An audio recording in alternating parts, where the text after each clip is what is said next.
সন্ধেতে একটু হেলদি কিছু যদি খেতে ইচ্ছে করে, অথচ সেটা খেতেও খুব টেস্টি হবে প্লাস হেলদি হবে, তো তোমরা এই অপশানটা ট্রাই করতে পারো।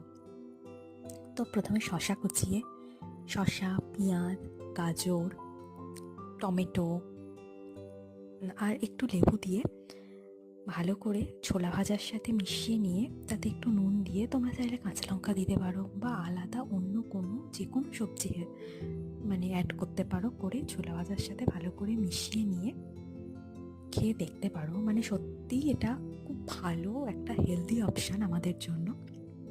কারণ সন্ধেবেলা সাধারণত সারাদিন ডায়েট করার পর সন্ধেবেলাতেই আমরা ভুলভাল কিছু খেয়ে ফেলি, তখন মনে হয় বিভিন্ন রকম ভাজাভুজি খাই। তো এটা সেইখান থেকে একটা হেলদি প্লাস টেস্টি অপশান। তোমরা প্লিজ ট্রাই করো এবং ট্রাই করে জানিও। সন্ধেতে